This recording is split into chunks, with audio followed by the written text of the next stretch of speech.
Mejor hablemos. ¿Qué tal? Muy buenas noches, bienvenidos, les saluda de nuevo Claudia Palacios. Estamos ya en Mejor Hablemos, hoy para conversar con el presidente del Congreso, el senador Ernesto Macías, de Centro Democrático. Bienvenido. Claudia, muchas gracias. Aquí a sus órdenes. Muy amable. Empecemos hablando de este pacto que hicieron ayer todos los partidos, una cosa que no se había visto a instancias del presidente Duque. Ya hoy hay algunos, por ejemplo el Partido Conservador, diciendo muy bonito el pacto y todo, pero eso no se va a poder, porque es muy poquito tiempo para tramitar más de 10 proyectos, eso quedó muy bonito en el papel. ¿Eso va a ser así? Pero a ver, todos anoche en la reunión, absolutamente todos, porque como usted bien lo dice, es una reunión histórica donde están absolutamente todas las bancadas que tienen asiento en el Congreso. Y todos manifestaron la voluntad, lo expresaron, porque todos lo dijeron, de sacar adelante este paquete legislativo que tiene que ver con la lucha contra la corrupción. De tal manera que yo no creo que hayan cambiado, que anoche prometen aprobar todo y después que no. Yo decía anoche que se presenten todos los proyectos, que sean 15, 20 proyectos, hay que acumular los que se pueda. El gobierno va a enviar mensaje de urgencia. Eso permite ahorrar trámite, que las comisiones primeras se trabajen conjuntamente y nos ahorramos un tiempo. Es decir, yo dije que esta agenda legislativa relacionada con el paquete anticorrupción, si se presentan los proyectos muy pronto, antes del 16 de diciembre, que terminan el primer periodo de sesiones ordinarias, podemos tener ya las leyes aprobadas. De tal manera que yo sí creo que esto salga adelante independientemente de que haya discusión, tiene que haberla, de que se modifiquen algunos proyectos, desde luego, es la función del Congreso, pero debe salir adelante. Pero entonces tenemos que esperar que el Congreso en este primer periodo legislativo sea solo anticorrupción, o sea, todo lo que va a ser reforma tributaria y eso para después, ¿o qué? No. El Congreso puede trabajar paralelamente con todo esto, con toda esta agenda. Lo que ocurre es que en este tema de anticorrupción hay un compromiso muy grande del Congreso con el país. La misma consulta comprometió al Congreso a que tiene que sacar esta legislatura adelante. Pero independientemente de ello, y en la misma reunión de anoche se habló, por ejemplo, de la reforma política, reforma electoral, reforma a la justicia que ha de presentar el gobierno, dicen que antes de un mes, y después vendrá la reforma fiscal que tiene que ver con lo tributario. De tal manera que todo se puede trabajar, inclusive yo he dicho, si es necesario que el Congreso intensifique, aumente el número de sesiones por semana, lo haremos con tal de sacar la agenda que el país está esperando. Bueno, pero entonces a final de este año va a haber paquete anticorrupción y reforma tributaria fijo. Independientemente de que la reforma fiscal alcance o no alcance a salir, dependiendo cuando la presente, de lo que estoy muy seguro, sí, es que todo el paquete anticorrupción sale antes del 16 de diciembre. Pero hay unos que son reformas constitucionales, ¿no? Que requieren...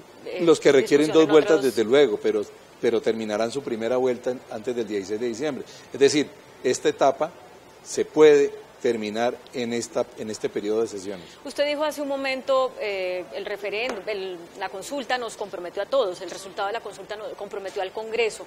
Usted había dicho que iba a votar la consulta, todo sí, menos el punto 1, que era el de rebajar el sueldo a los congresistas, porque entiendo que usted dice, nosotros gastamos mucho en el trabajo que hacemos los fines de semana y demás.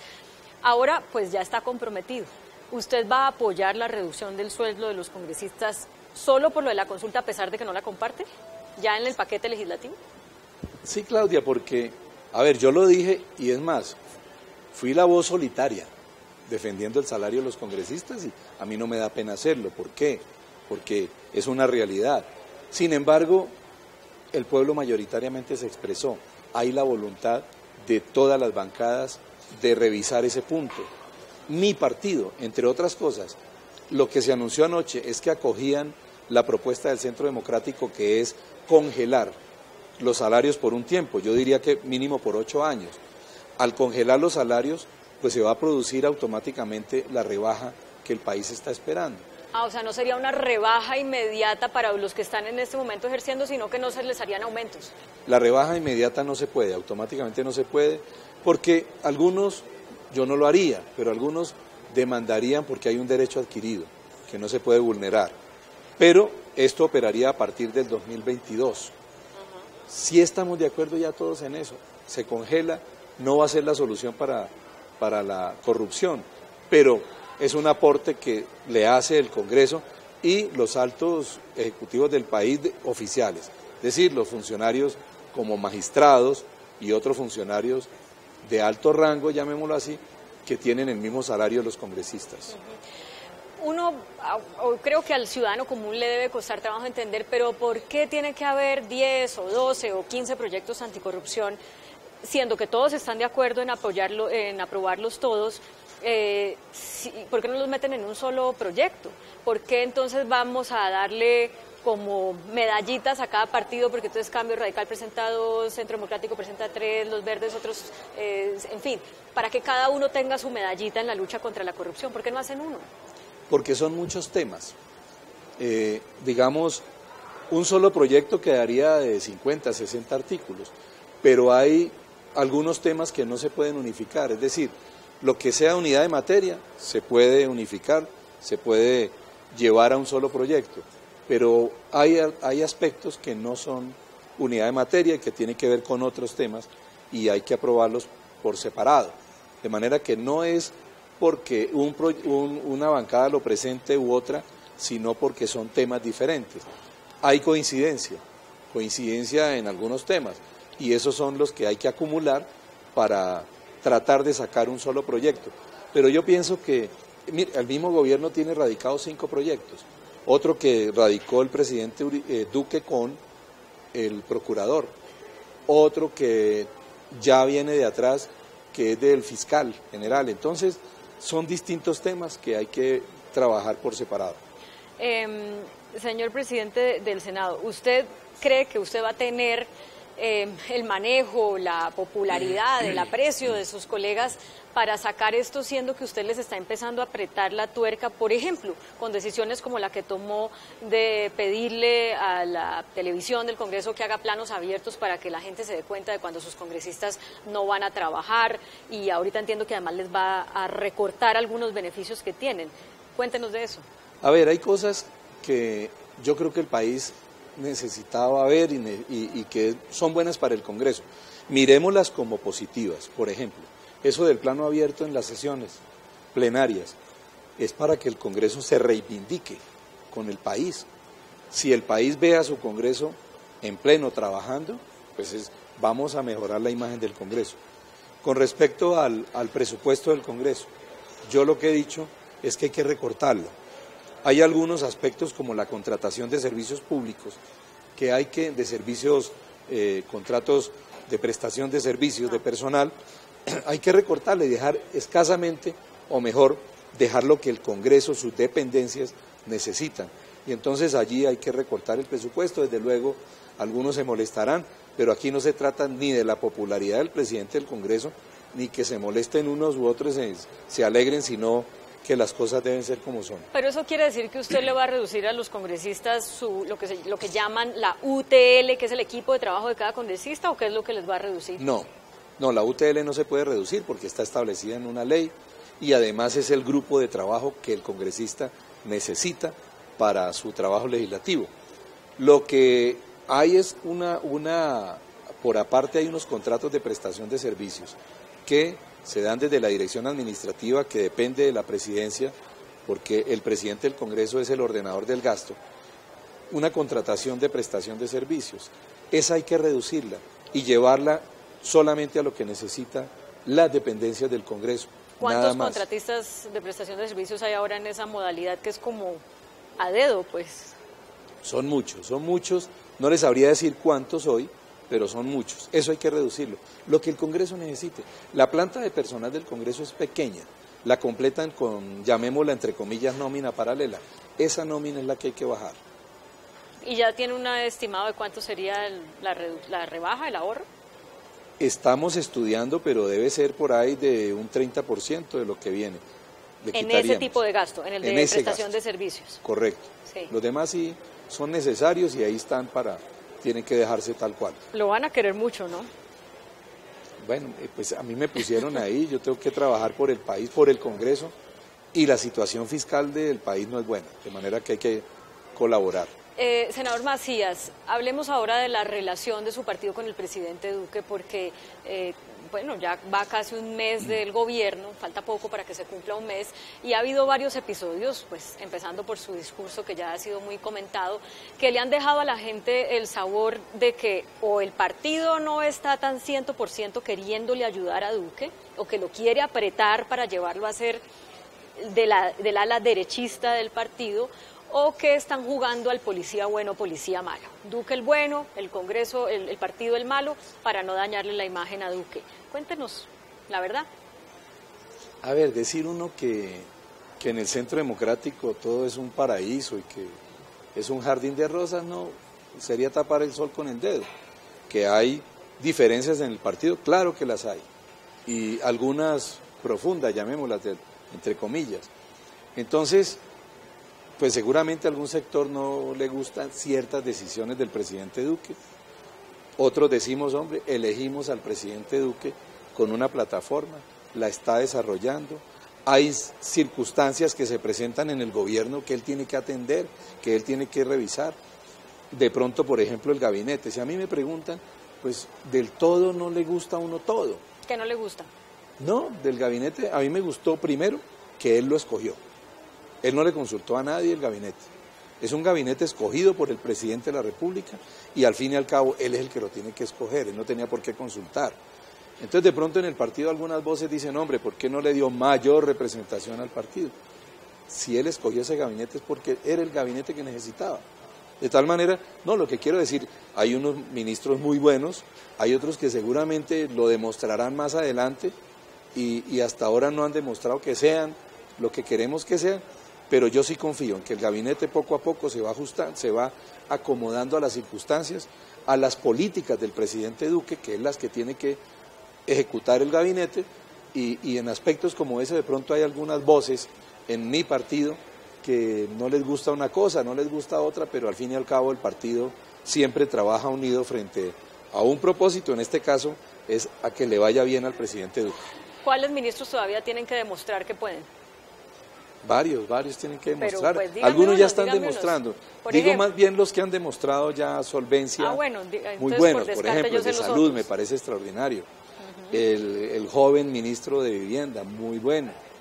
La ministra de Justicia es muy seria y yo creo que ella va a hacer un muy buen trabajo porque conoce el medio.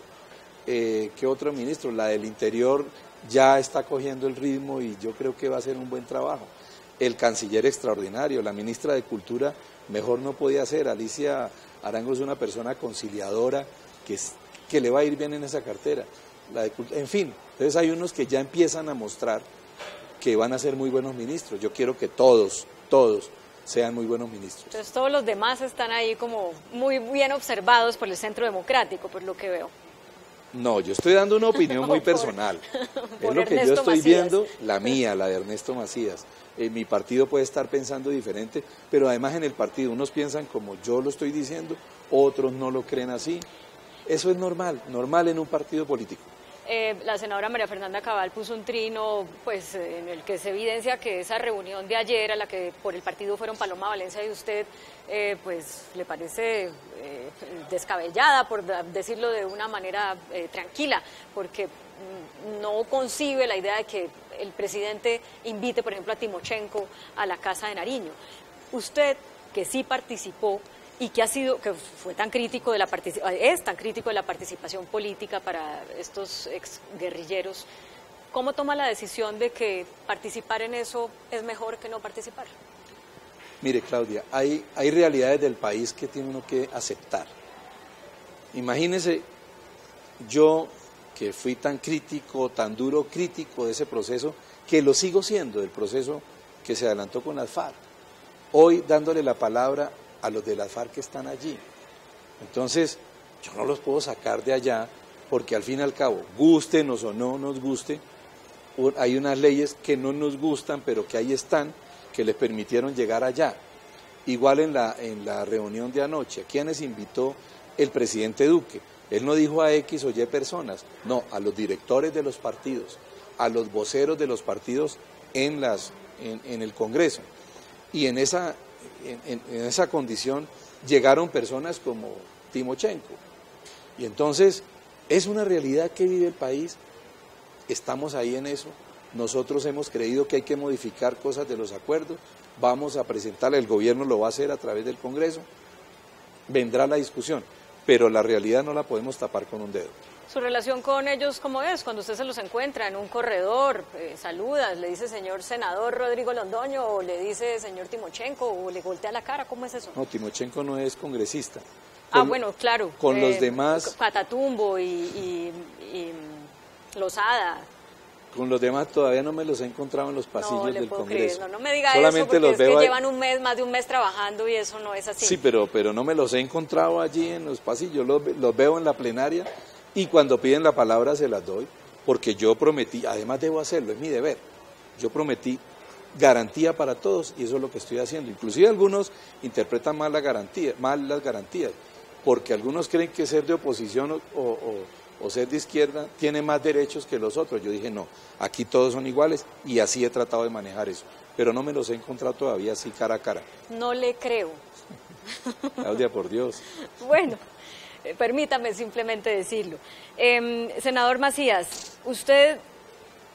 Bueno, síganos explicando esta relación que hay entre el presidente y el Congreso, porque hay cosas que siguen sin entenderse. Por ejemplo, que hayan presentado un proyecto de ley para darle la posibilidad al presidente de que suba el salario mínimo sin que esto haya sido hablado con el presidente. ¿Y cómo es que el partido no se habla con el presidente para una cosa de esta magnitud? Muchos interpretan, no, es que lo están casi obligando a que tome una decisión en ese sentido. ¿A cuento de qué? ¿Por qué hacen eso?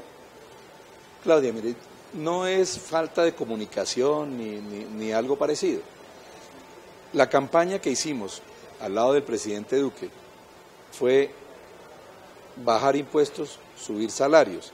Nosotros decíamos subir salario, el presidente Duque se cuidó y él decía mejorar los ingresos de los trabajadores. Ahí hay una diferencia. Y él tiene el propósito y lo va a cumplir. Lo que pasa es que el presidente Uribe lideró ese proyecto que se radicó, en el cual se sube por una sola vez el salario mínimo para tratar de irlo nivelando. Obviamente esto no era necesario para presentar un proyecto de esto, reunirse con el ministro de Hacienda o con el propio presidente que conoce qué está pensando el partido. No hay una discrepancia, sino que son formas distintas de presentar. Claro, pero si ustedes aprueban ese proyecto y el presidente Duque decide que lo responsable es no usar durante ese periodo de 6 meses, digamos, esa posibilidad, porque primero hay que mejorar la economía para que las empresas entonces puedan mejorar los salarios de los trabajadores y demás. Ustedes lo están poniendo en camisa de 11 varas porque la gente le va a decir, ve, usted tuvo la posibilidad 6 meses para subir el salario y no lo hizo. Y él, si es responsable, puede decir, no, pues que todavía no es el momento de hacerlo, esperemos a ver si al otro año ya logramos reactivar la economía. Entonces eso es como que el partido lo pone en una situación en que lo puede afectar más que ayudar. No, Claudia, porque ese tipo de proyectos como este que se radicó sobre el salario necesita indispensablemente para poder seguir adelante el aval del gobierno. Si el gobierno no lo avala. Claro, pero si ya el gobierno no lo avala, inmediatamente le va a caer la gente encima. No, ¿qué es lo que puede? Me estoy adelantando a los hechos. ¿Qué es lo que puede ocurrir allí? Que el gobierno presente unas modificaciones o una alternativa a ese proyecto y el partido la coja. Eso simplemente se presentó para la discusión. Además es un mensaje que se prometió mejorar los ingresos de los trabajadores y el gobierno está de acuerdo. De pronto en la forma habría que modificar, si el gobierno a bien lo tiene, el aspecto que tiene que ver con ese artículo que va allí, que mejora por una sola vez o que sube por una sola vez el salario. Pero repito, si el gobierno no lo avala, no puede seguir adelante el proyecto. Y queda como un zapato el gobierno. Queda como un zapato, claro. No, que sí. no, Claudia, porque el gobierno de todas maneras tiene unas medidas para mejorar los ingresos de los trabajadores, que las va a presentar. Entonces no queda mal, ni el gobierno ni el partido. Son proyectos que se presentan para la discusión en el Congreso y el Congreso tendrá que evaluarlo, pero siempre y cuando el gobierno lo avale. Si el gobierno no lo avala, no hay nada que hacer. Ernesto Macías, el presidente del Congreso, nos acompaña en Mejor Hablemos. Habíamos quedado en preguntarle por esta polémica, una de tantas, ¿no? Porque usted lleva un mes muy en las redes y muy en los titulares, por esta polémica que generó cuando dijo que el presidente Santos había salido del país sin cumplir los requisitos que debía cumplir para poder estar por fuera. Y el presidente mandó una carta y dijo, mira, aquí está la carta en la que yo avisé que salía y dije en cuántas partes voy a estar fuera de Colombia el próximo año y con esto ya cumplí. Y usted dice, no, esto tenía que ser aprobado en plenaria. ¿Qué va a pasar con eso? A ver, en primer lugar, yo no originé esa polémica. Simplemente a mí me hacen la consulta, me preguntan que si Santos, el presidente Santos, actuó bien o no actuó bien cuando informa al Congreso que salía del país. Yo simplemente me limité a lo que tengo que hacer, que es, un expresidente de la República durante el año siguiente de haber dejado el cargo, tiene que solicitar permiso al Congreso, al Senado de la República. Y en este caso, el expresidente Juan Manuel Santos no lo hizo, él simplemente informó que se iba. Pero yo, primero, no originé la polémica y, en segundo lugar, estoy dándole trámite. ¿Qué es lo que tengo que hacer? Le respondo, inclusive me tocó hacerlo en la página del Senado, porque él no dejó dirección a dónde mandarle la correspondencia, donde se le dice que corrija eso, porque él no puede simplemente informar, sino solicitar permiso al Senado. ¿Y ya respondió? No ha respondido. Entonces debo hacer lo que me corresponde, darle trámite. Creo que se están cumpliendo por ahí unos términos que ordena la ley y procederemos a lo que haya que hacer. ¿Y qué es lo que pasa? Parece que sanción, lo que indica la ley es que eso va a la comisión de acusación y ya le corresponde a la acusación. A mí no me corresponde juzgar eso y no lo voy a hacer, no lo voy a hacer de ninguna manera. ¿Qué es lo que no va a hacer? Porque ya usted dio su opinión. No, yo no he opinado. Claro, su opinión es que él no hizo el procedimiento correcto. Mi opinión es que la Constitución dice que él debe pedir permiso y no solamente informar. Y eso fue lo que le dije a los medios. Cuando me preguntan qué debe hacer el expresidente, digo, debió pedir permiso y no solamente informar. Ya el procedimiento, lo que sigue, si hay una falta disciplinaria, ya eso no me corresponde a mí. Claro, pero porque es que usted no está en la Cámara y la comisión de acusaciones es de la Cámara, no del Senado, no por nada más. Correcto. Será la autoridad competente la que diga si hay una sanción, una amonestación, un llamado de atención, no sé, no tengo ni idea.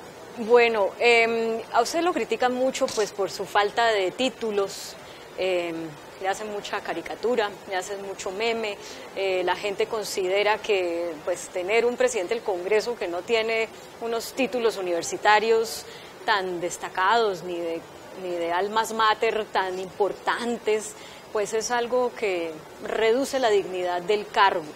¿Qué opina usted de eso? A ver, ese cuento del bachiller, no sé por qué usted no se atrevió a decírmelo. No es que no me atreví, pero pues del yo entiendo bachiller. que usted es graduada de comunicación social, ¿o no? Sí, señora. Eso se lo inventó, o la primera persona que habló de eso fue el exfiscal Montealegre. Cuando yo lo denuncié por unos hechos de corrupción en la fiscalía, entonces resulta que el vicefiscal es paisano mío, es del Huila. Y de por allá algún malqueriente le dijo, ojo, que Macías tiene título de bachiller falso. Hasta la Corte, porque me denunciaron en la Corte Suprema de Justicia por falsedad. Ya la Corte cerró el proceso y absolutamente porque me correspondió llevar allá los certificados, casi no los encuentro de tanto tiempo atrás, en fin, pero allá los llevé. Y entonces de ahí salió el cuento del bachiller, que era que yo había falsificado, hombre. El problema para algunos es que quien se supera en las condiciones que yo lo hice, yo soy una persona de clase media, yo soy un hombre de provincia, pero lo hice y me gradué de comunicador social. Pero el cuentico del bachiller ha sido tan bueno para mí que le voy a decir algo, Claudia. Yo soy comunicador y me gusta la crónica. Cuando yo manejaba el diario del Huila, escribía acá todos los domingos una crónica. Me gusta la crónica y por ahí tengo unas crónicas para publicar. Cuando las pueda publicar, que el tiempo me dé y que pueda yo hacerlo, se van a llamar Crónicas de un Bachiller. Bueno, se nos acaba el tiempo, senador Macías, le agradezco esta entrevista, pero una cosita puntual al final, ¿usted no le ve nadita bueno a Santos, al presidente Santos? A él, no, yo no sé, a su gobierno, claro que dejó algunas cosas buenas. Yo digo, por ejemplo, en eso de las FARC, el desarme, la desmovilización, eso es bueno, nadie lo niega. Lo que pasa es que Santos dejó muchas cosas malas. Mi discurso se quedó corto el 7 de agosto. Miren, los informes de la Contraloría, ¿qué están diciendo? El hueco fiscal que tiene el país es muy grave, la deuda, toda la parte fiscal, la parte económica es muy grave y el país poco a poco va a ver eso. Lo que pasa es que sí, yo destaqué o dije el país que recibía al presidente Iván Duque, pero Santos, pues algunas cosas, como en 8 años no va a hacer cosas buenas, las hizo, pero fueron muchas las malas que taparon lo bueno.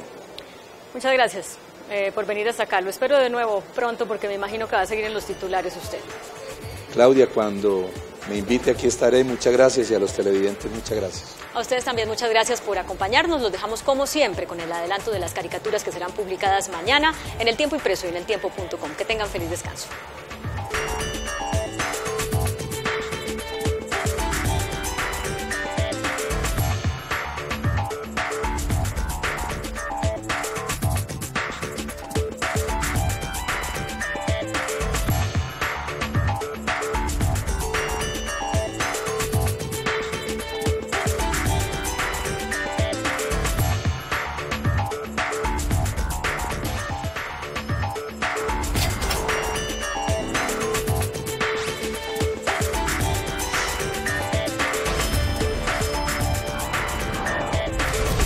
Mejor hablemos.